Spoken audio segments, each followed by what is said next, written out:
kaj pa je tisto, kar nas vodi, da se zaljubimo v nekoga? Dobesedno našega partnerja zavohamo. Ja, feromoni nas vodijo, da izberemo nekoga, ki ima v primerjavi z nami čim bolj drugačen genetski zapis, ker to napoveduje zdrave potomce. In mogoče je tukaj vredno, da naše gledalce opomniva na to, da če so slučajno v fazi iskanja romantičnega partnerja, naj se ne parfumajo in ženske naj ne jemljajo kontracepcijskih tablet, ker to spremeni naše vonjave in lahko vodi v izbiro napačnega partnerja. Torej na eni strani gre za drugačnost, po drugi strani nas vodi pa domačnost vedno v življenju in tudi v ljubezni. To pomeni, da največkrat izberemo partnerja, s katerim bomo ponovili domače družinske odnose, ki smo jih v otroštvu imeli, ali smo po njih hrepeneli. Zdaj, to so lahko zelo ljubeči ali pa travmatični odnosi. Tako da, No, te slednje verjetno ne verjamem, da bi jih ponavljali. Na nezavedni ravni se nam vse to oboje dogaja, ko izbiramo našo drugo polovico. No, zaljubljenost se, če zdaj nadaljujeva po tej pozitivni plati, to, kar bi radi pozitivno Seveda, Valentinovo bo. Tako, ja. Zaljubljenost se s časoma, če nam uspe tudi to, je zmeraj vprašljivo, ne? Razvije v ljubezen.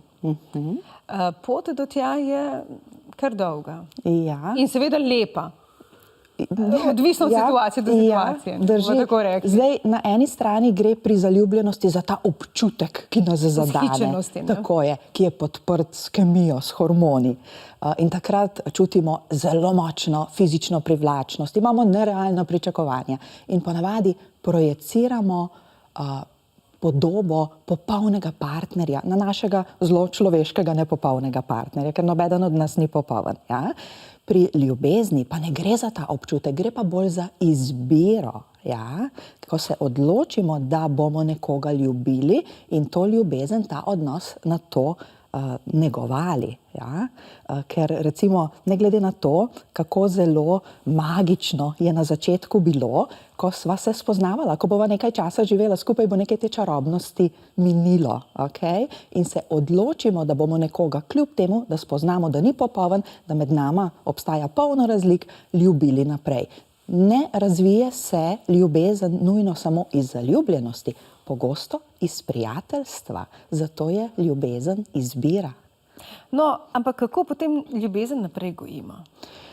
Ljubezen naprej gojimo na različne načine, tako da se ji intenzivno posvečamo. Ljubezen je namreč nekaj izjemno lepega, nekaj najbolj čudovitega, če raste, se krepi, se poglablja. Ampak vsi vemo, da se življenje spreminja, s tem se mi spreminjamo, naša čustva se spreminjajo se prioritete, naše potrebe in življenje je polno nepredvidljivih situacij. Včasih, ko se ta ljubezen z vsem tem spopada, vseh teh izzivov ne preživi. Lahko, da se uspe preoblikovati in poglobiti, ali pa tega ne preživi. Takrat se pogosto partnerja razideta ali pa se odločita, da bosta vztrajala naprej v odnosu brez ljubezni, to pa je ponavadi odnos navezanosti. Zakaj ljubezen ne preživi? Največkrat zaradi tega, ker jo vzamemo kot nekaj samoumevnega. Ja? Na kakšen način? Navadimo se. Ja? Ne skrbimo za to, da ostajamo sami zase, sveži, da ostajamo sveži za našega partnerja. Če bi mi počeli vse tisto, kar smo počeli v prvih mesecih in prvih letih najine veze, bi ljubezen zagotovo preživela. Vzamemo jo za samoumevno. Pa se vam ne zdi, da je v, bom rekla, vsakodnevni naglici, obveznostih in tako naprej, ostati svež zelo velik izziv, tako za moškega kot za žensko? Če tega ne najdemo, potem tudi sami v sebi počasi venimo. To pa ni namen življenja. S tem se zagotovo strinjava. Ja. Omenjate navezanost. Kakšna je sedaj povezava med zaljubljenostjo, ljubeznijo, prijateljstvom in potem na koncu navezanostjo? Pri zaljubljenosti in ljubezni želimo poskrbeti za srečo drugega človeka. ja, ko ga vidimo, da raste, da se razvija, da je zadovoljen, da je srečen, to osrečuje tudi nas. Torej, drugega človeka postavimo na prvo mesto. Pri navezanosti pa najprej želimo osrečiti sebe in od drugih pričakujemo, da bodo osrečili nas. Sebe postavimo na prvo mesto. In zato je v bistvu navezanost oblika sebičnosti.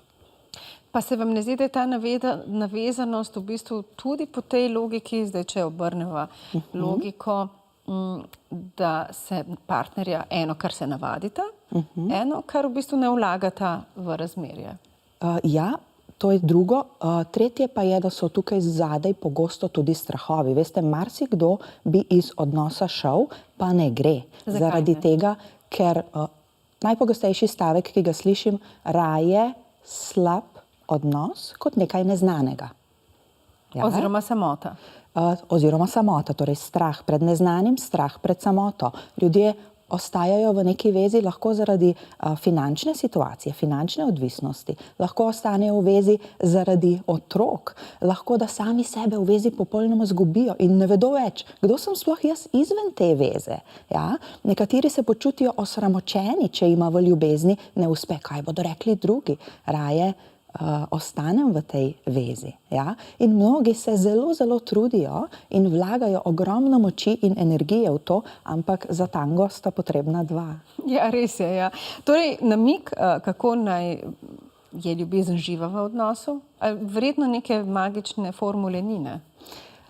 V vsakem odnosu je najpomembnejši odnos, odnos s samim sabo. Ne se v odnosu zgubiti, dajmo odnos s sabo gojiti. Na kakšen način? Tako, da delamo tisto, kar nas veseli, kar nas oživlja, kot sem prej omenila, da ostanemo sveži in da je življenje za nas sveže, ker potem smo taki tudi za partnerja. Še vedno pa ne sebični. Absolutno ne, to pa ni več ljubezen, to je navezanost, to smo se danes naučili. Eli, najlepša hvala za ta jutranji pogovor. Hvala tudi vam. Hvala.